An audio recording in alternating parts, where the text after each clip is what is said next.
Bienvenue chez Africa 24. Notre invité de cette édition de décryptage est le vice-président de l'Ordre des pharmaciens du Cameroun, Denise Ouessi Djewe. Dans cet entretien, il s'exprime sur les stratégies de développement des industries pharmaceutiques du continent africain. Quels sont les défis de la production pharmaceutique sur le continent africain? Ces défis-là ils sont nombreux. Le coût des importations dans un pays comme le Cameroun de médicaments, c'est 95% des dépenses de santé en termes de... puisqu'il n'y a que 5% à peu près de médicaments qui sont peut-être fabriqués sur le continent, sur le Cameroun. Donc, en termes économiques, on ne peut pas échapper au fait qu'il faut qu'on ait des productions locales de médicaments. On ne peut pas y échapper. Après, maintenant, comment on s'y prend ? Qu'est-ce qu'on fabrique localement? Là, le Cameroun est en train d'aller vers la CSU. Ça veut dire qu'il y aura un certain nombre de médicaments qu'il faudra avoir sur place en quantité suffisante pour pouvoir alimenter la CSU. Si on dit qu'on veut faire la CSU et qu'on est obligé d'attendre qu'un médicament vienne d'Europe pour les patients qui sont déjà en urgence de traitement, on ne s'en sortira pas. Donc vous comprenez que rien que pour ça déjà, il faut que l'industrie locale soit fonctionnelle, efficace, parce que ça va pallier à ce genre de situation où on a besoin de médicaments sur place. Après on verra pour le reste, mais rien que pour la CSU, pour le Cameroun, ça devient incontournable d'avoir une production locale. Selon un rapport de la Société financière internationale de 2008 qui dénotait la fragmentation des capacités de production pharmaceutique dans les pays africains, on pouvait constater que plus de 70% de la production pharmaceutique annuelle de l'Afrique subsaharienne, estimée à 1 milliard de dollars, est concentrée en Afrique du Sud. Le Nigeria, le Ghana et le Kenya représentent ensemble quelques 20% de la production pharmaceutique de l'Afrique subsaharienne. Quelle est la situation de production médicamenteuse sur le continent à ce jour? Vous avez cité quand même des pays, on va dire de la sphère un peu anglo-saxonne si vous voulez. Hein. C'est vrai que ce sont des pays où le sens pratique est très élevé. C'est-à-dire que quand il y a un problème, on cherche des solutions immédiates, on n'attend pas, on ne discute pas des heures et des heures, des mois et des mois. On cherche la solution, on la pose. Il n'y a pas de secret, hein. C'est vrai que le Nigeria, par une activité très importante, l'Afrique du Sud, ce sont quand même des pays sur le plan, on va dire, industriel, avaient déjà réussi d'autres choses ailleurs. Donc ils ont mis à profit leur démarche intellectuelle et pratique pour mettre en place très vite des choses. Et donc du coup, ils sont en avance effectivement par rapport aux autres pays.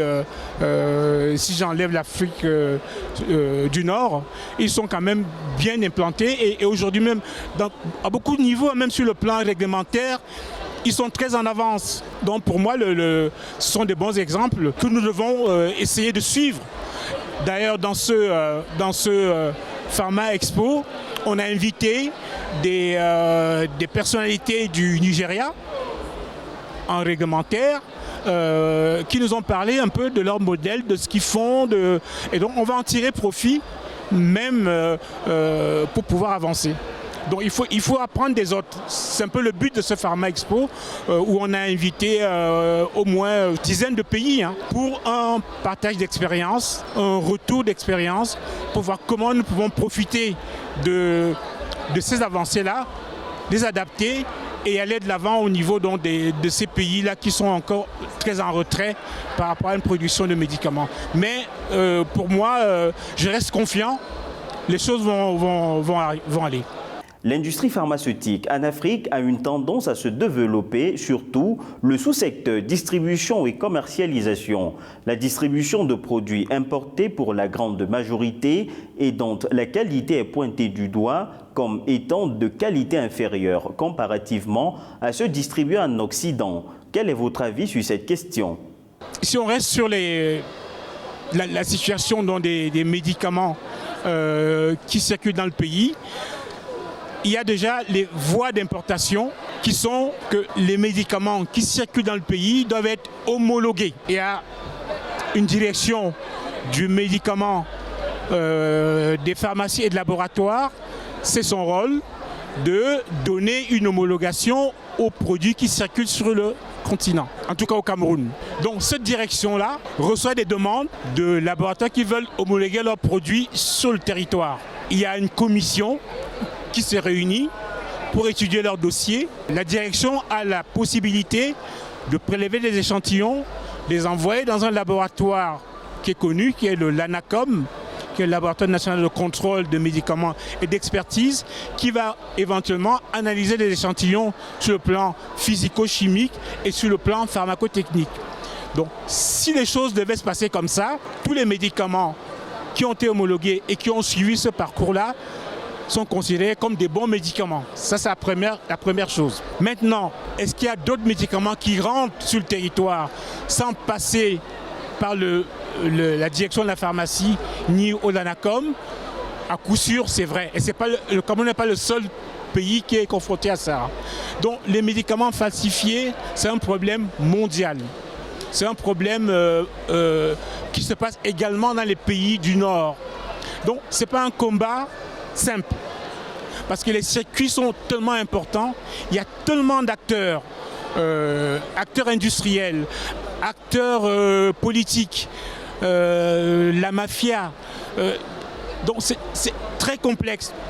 Indexer une seule personne, comme les industries, pourquoi pas? Mais est-ce que c'est les seuls? Ces industries, pour qu'ils fassent ce genre d'acte-là, est-ce qu'il n'y a pas la politique derrière également? Est-ce qu'il n'y a pas les douanes? Enfin, c'est très compliqué. Donc, c'est un combat qu'on doit mener, on va dire, en symbiose avec tout le monde. Mais c'est un combat difficile. Le problème est tellement multifactoriel, il y a tellement d'implications que si vous supprimez celle-ci, ben, l'autre existe. Donc du coup c'est très compliqué, c'est pas un combat qu'on mène tout seul. On peut prendre 10 cartons, 100 cartons, on va les brûler, mais il y en aura d'autres qui vont arriver. Donc pourquoi ça arrive tout le temps? Qu'en est-il de la gestion des déchets pharmaceutiques? C'est un aspect peu organisé de l'industrie pharmaceutique en Afrique qui a pour conséquence d'alimenter aussi le marché noir en médicaments de mauvaise qualité. Quel est votre avis sur cette question? Normalement, pour ouvrir un laboratoire industriel, il y a tout un processus. Et dans ce processus-là, vous devez faire ce qu'on appelle la gestion des risques et dire dans votre dossier comment vous envisagez le traitement de vos déchets. Vous devez même dire, si jamais ce déchet m'échappe, comment je fais pour éventuellement juguler les risques ou les potentiels des gens. C'est quelque chose qui fait partie du démarrage de l'entreprise. Pareil pour les hôpitaux. Ils doivent signer, ils doivent prévenir, dire ce qu'ils font de leurs déchets. Après, maintenant, c'est toujours pareil. Maintenant, au niveau de l'application, est-ce que c'est ce qui se passe réellement? Il y a l'inspection, il y a l'environnement, voilà, qui doivent vérifier que tout ça c'est vraiment mis en application. Monsieur Denis Ouessi Djewe, merci d'avoir répondu aux questions d'Africa 24.